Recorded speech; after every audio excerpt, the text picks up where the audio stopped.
Why hadn't you ever shared this information with me? What was the reason for keeping this from me for so long? And now my mom has passed away, and I can't even have a conversation with her. I shouted, my voice trembling as I gazed intensely at him. My dad remained quiet in the driver's seat, his fingers clasping the steering wheel so hard that they looked white. He started to say something, but he couldn't find the right words. The car idled on a calm road, with only the low sound of the engine interrupting the strained silence. My breathing grew heavy as I struggled to understand what he'd just revealed to me. It felt like the earth beneath my feet had given way. I'm Hannah, and I just celebrated my 18th birthday. It was meant to be a happy occasion, a party, perhaps even an opportunity for a new beginning. Instead, I found myself sitting alongside my dad in a car, uncovering hidden truths I never knew about. What began as a road trip from Seattle to San Francisco full of amusement, stories exchanged, and countless miles soon changed. Though now we were stopped in front of a residence entirely foreign to me, my life turned completely around. Initially, the idea of the trip had seemed great. Following my mom's death 2 years ago, he'd been making an effort. When my dad handed me the map and keys that morning, I figured maybe this was his way of finally rebuilding our relationship.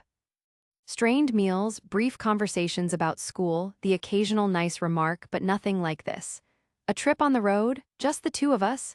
It seemed so uncharacteristic of him that I almost declined, but I agreed because of something in his gaze. He appeared optimistic, possibly even pleading. Those initial hours driving were actually quite pleasant.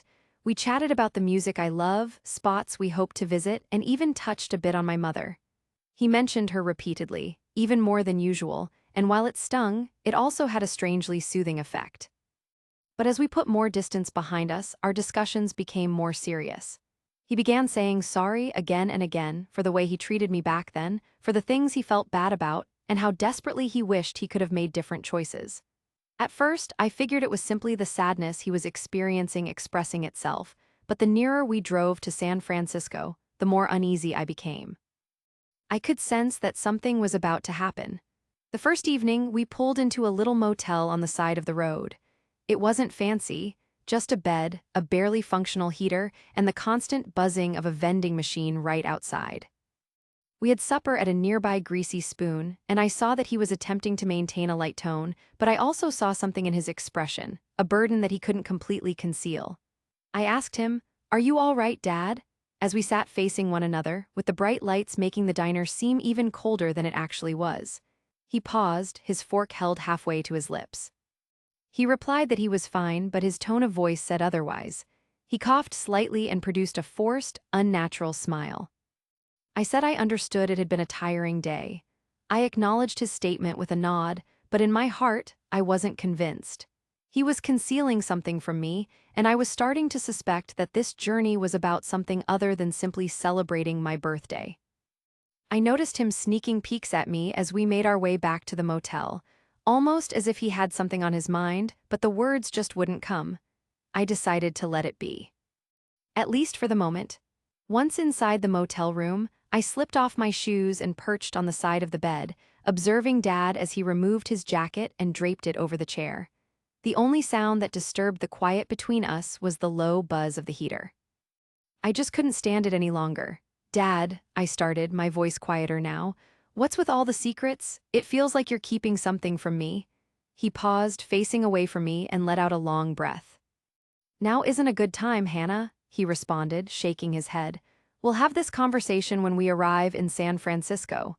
He shifted to face me, his face showing a bit of reluctance mixed with what seemed like worry. "But why wait?" I questioned, pushing the issue. "We're right here, just the two of us." "If you have something to say, just say it," I urged him. He ran his hands over his face, sinking down into the chair. "It's not simple," he finally admitted. "I've messed up, Hannah," he confessed. "I've done things I'm ashamed of." "Things that can't be undone?" He lifted his gaze to meet mine, his eyes filled with an emotion I couldn't quite decipher. "Your mom always knew how to smooth things over, how to improve any situation. But that wasn't me, and when she passed, I didn't know how to give you what you needed." I moved closer, my heart racing.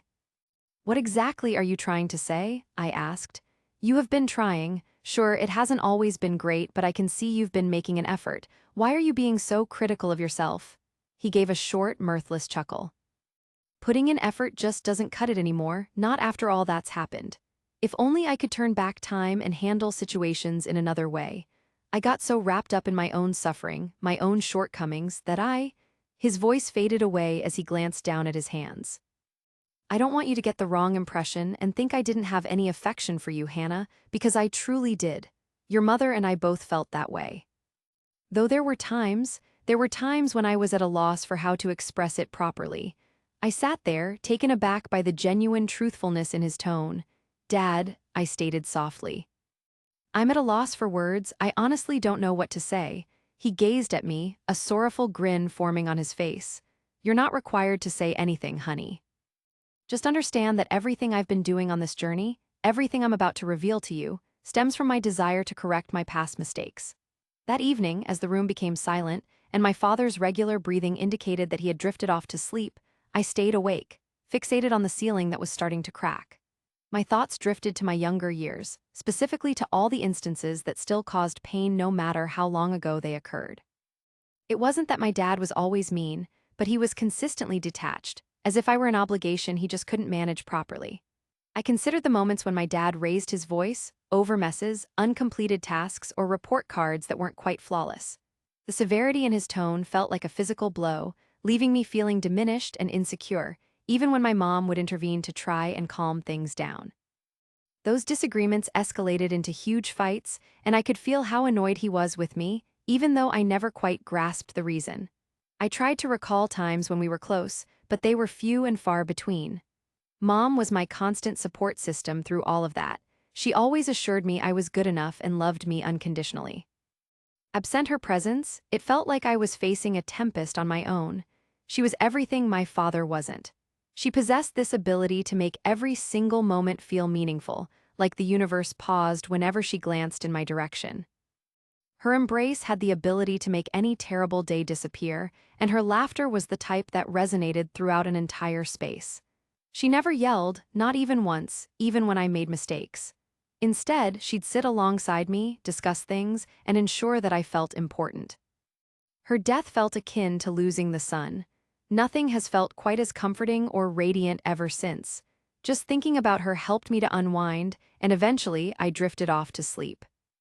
The following morning, I awoke to see my father sitting by the motel window, gazing out at the parking area. His shoulders were drooped over, and the wrinkles on his face looked more pronounced in the gentle light of morning. When he realized I was awake, he faced me with a faint smile, although I could tell it was forced. He said, trying to sound upbeat, "Morning, birthday girl. 18, that's a significant milestone, right?" "Yeah," I responded as I sat up and stretched. "So far, it feels just like any other day." He gave a quiet laugh, but his eyes didn't reflect the sentiment. He stated, "Well, perhaps this will improve things." He stood up and retrieved a small envelope from his bag. He passed it over to me, and his hand stayed there just a beat before he released it completely. He told me it was my present, and his voice didn't quite match his face. He said it was something of significance. I examined the envelope, the sides showing slight wear from being held. I asked him what it could be, stealing a quick look up at him.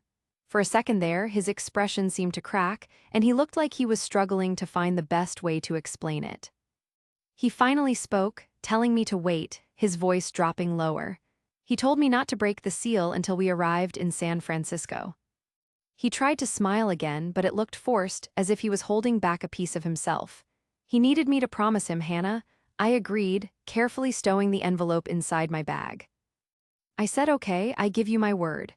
He let out a breath, and I could see a tiny bit of the tension leaving his body. He said that was good, standing up taller and pushing his voice to sound more cheerful. He declared that it was time for us to get going. He was taking me out for my birthday breakfast. I could still detect the burden he was carrying, though, despite how hard he tried to seem happy. It was clear to me that the contents of the envelope extended beyond a simple birthday gift. It felt like it meant a lot more. We finalized things at the motel and went to a little diner not too far away. My dad got me pancakes, piling them super high with whipped cream and a lit candle right in the center. He quipped that it wasn't a real birthday without some sort of cake, but his voice shook just enough that I picked up on it. I returned his smile, attempting to mirror his enthusiasm, though the envelope nestled in my bag seemed to gain weight as time ticked on. The car ride that day was more hushed than usual, with an unspoken tension hanging between us. My father tried his best to keep the mood upbeat, drawing my attention to arbitrary sights and playing a collection of classic songs on the radio, but I could see that his heart wasn't really in it. Occasionally, I would notice him looking in my direction, his jaw clenching as if he was preparing to speak, but couldn't bring himself to. The more we closed in on San Francisco, the more I was burdened by the feeling of something lingering between us, something he wasn't yet prepared to discuss. The city began to appear on the horizon by the late afternoon, its silhouette framed against the setting sun. My father became quiet once we began crossing the bridge, his normal stream of conversation replaced by a profound and almost melancholic silence.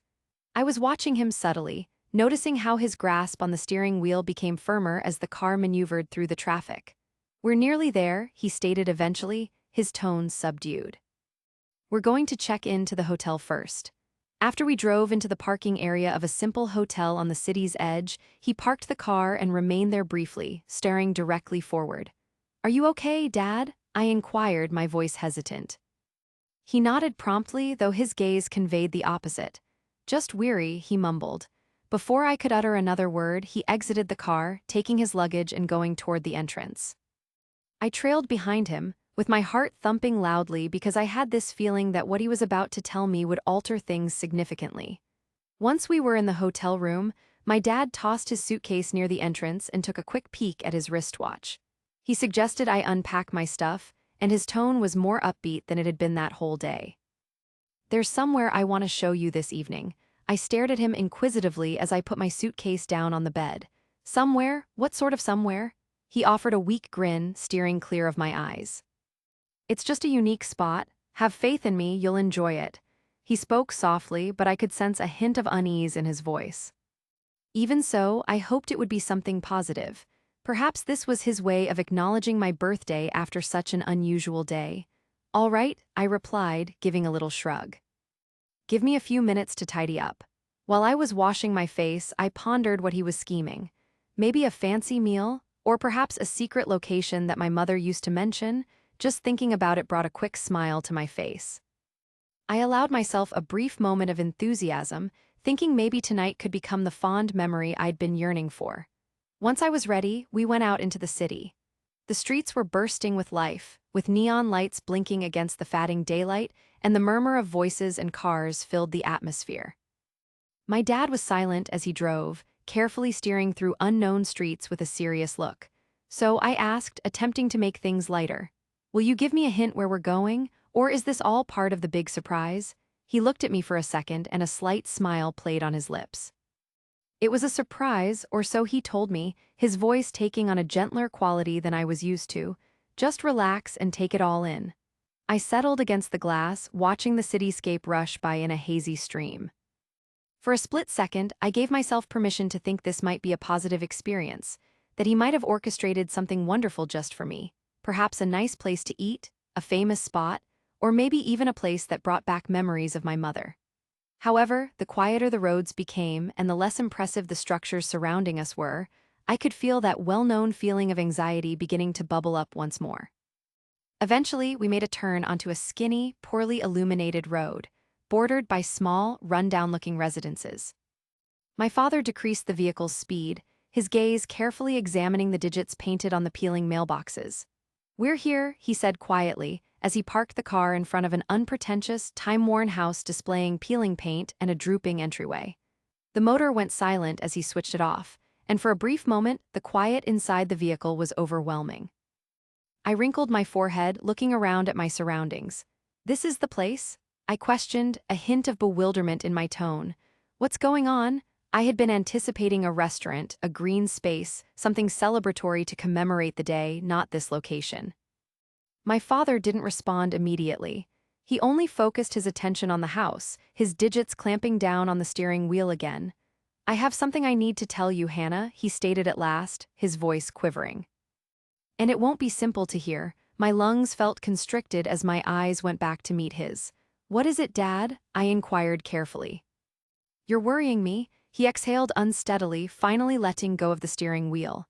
Hannah, he started, his tone quiet and wavering. There's this thing I've kept hidden away for ages now, something I really should have shared with you sooner.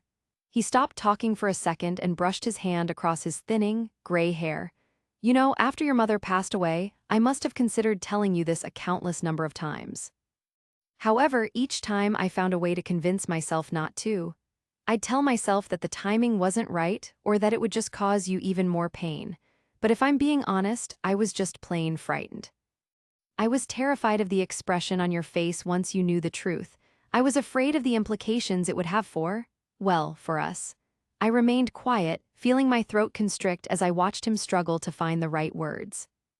He went on, his voice cracking with emotion. You've likely questioned why I wasn't the best father I could be to you, right? Wondering why I acted so detached when you were growing up. Wondering why I always seemed to be in a bad mood or let down. And I despised myself for it, Hannah, I honestly did. Because not a single thing was ever your fault, not even a little bit.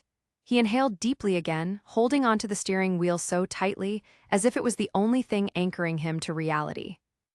When your mom and I tied the knot, we both desperately wanted to have children. She was always talking about it. She would talk about what our family would be like.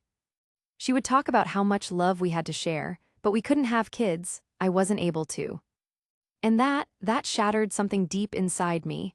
I felt inadequate, like a failure as a husband, because I couldn't give her the very thing she longed for the most. I didn't cope with it in a healthy way. I turned resentful, I turned angry. And instead of relying on her for support, I pushed her away. He quickly looked over at me. His eyes were watery. Mom, though, man, she possessed such strength. My anger never managed to shatter her spirit. All she ever wanted was a family.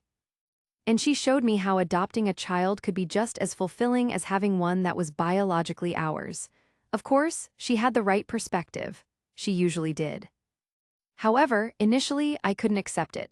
I was far too caught up in my own feelings of worthlessness to fully appreciate what we had. His voice trembled slightly, and he glanced down at his hands resting in his lap. When we finally brought you home, my intention was to be the kind of father that you truly deserved. I sincerely did want that. But whenever I would gaze upon you, I could only see my own shortcomings reflected back at me. I saw all the things that I couldn't provide to your mother. And rather than dealing with that head-on, rather than pushing through those feelings, I unfairly took it out on you. I created a barrier between us because I was under the misguided impression that it would somehow shield you from my flaws. But that only ended up harming you in the long run, and the thought of that just fills me with self-loathing. At that point, tears began to flow down my face uncontrollably, but I remained silent. He still had more to say. Once your mom passed away, everything took on a different light. To lose her was like losing the very core of my being. And that loss made me acutely aware of how deeply I had disappointed you, of the amount of time I had squandered by being the type of father that you didn't deserve to have, which is the reason I've been putting in the effort, Hannah. I've been trying to correct my past mistakes, even though I know I may never fully succeed. He paused once more, his hands shaking visibly. And now, well, now you're officially an adult at 18. Your mom and I were always in agreement that when you reached 18, we would reveal the full story to you. Though after she was gone, I was at a loss as to how I could do this all alone. I wasn't sure I'd be capable of finding the right way to say it. If I'd have the strength to handle all the questions that you would inevitably have. But the truth is you're right, you deserve to be fully informed. He gazed in my direction, and in his expression I saw a mixture of regret, as well as something resembling a sense of release. Hannah, we took you in. We brought you into our family when you were just an infant.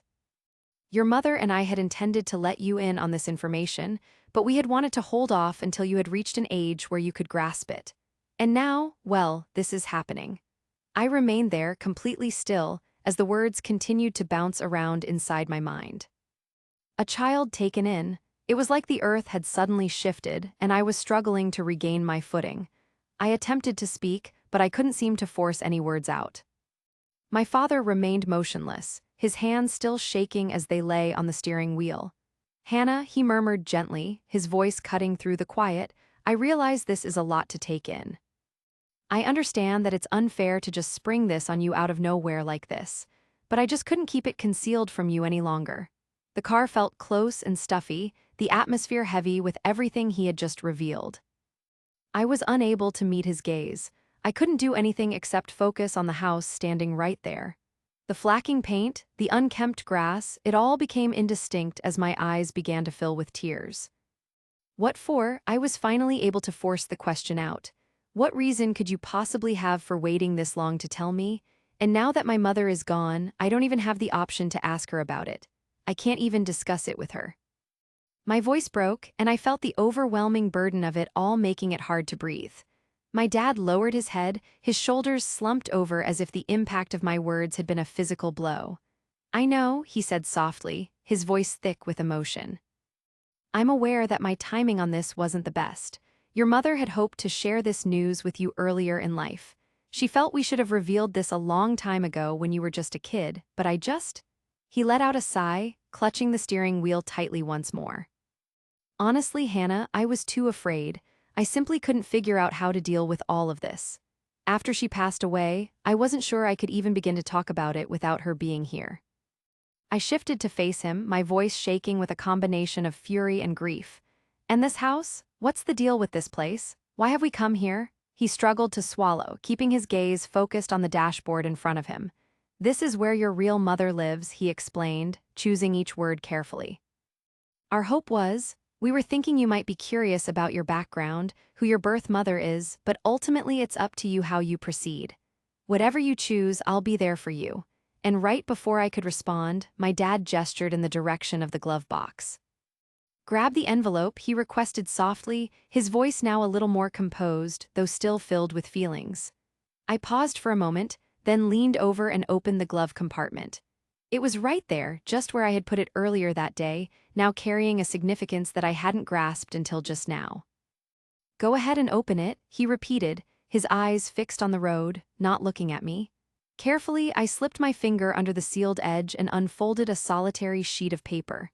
My heart was racing as I unfolded it, my breath catching in my throat when I realized what it was.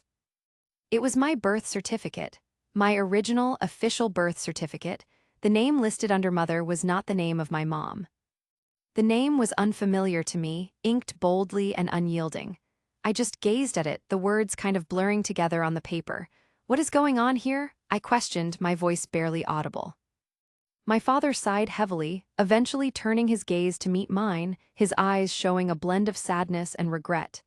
"This is the reality, Hannah," he stated softly. "This is where your life started." I found myself unable to look away from that official paper. My fingers gently ran over the strange name listed as my mother, and I felt a tightness welling up in my throat.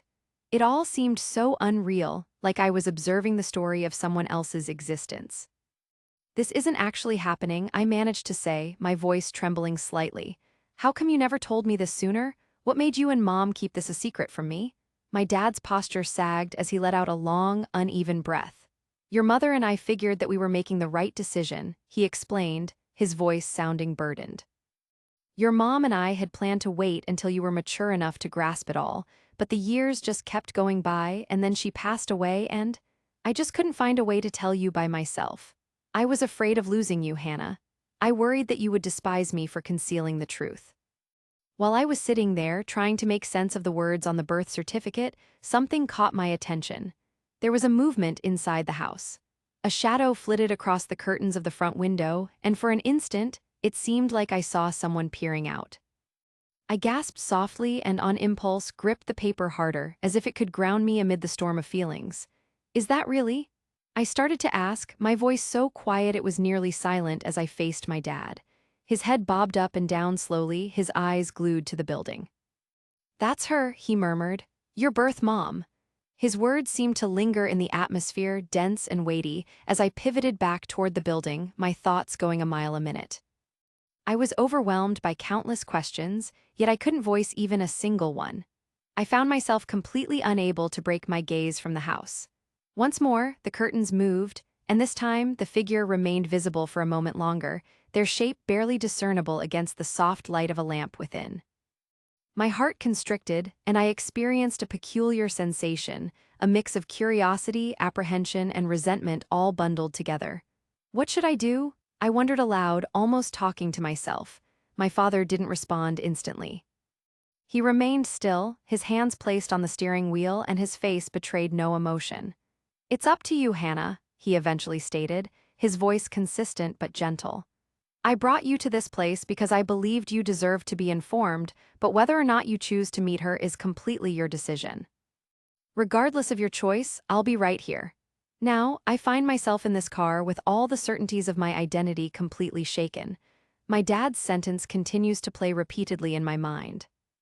The decision rests with me, I know, but where do I even start trying to decide? Discovering her, my birth mom, might provide clarity about issues I haven't even considered yet, for starters. Who exactly is she? What were her reasons for giving me up for adoption? Does she ever wonder about how I'm doing? Deep down, I feel like I'm obligated to myself to get some answers. Then again, maybe it's all just too much to handle. Suppose meeting her just throws another wrench in the gears of my life. My existence hasn't been ideal, but it's definitely mine.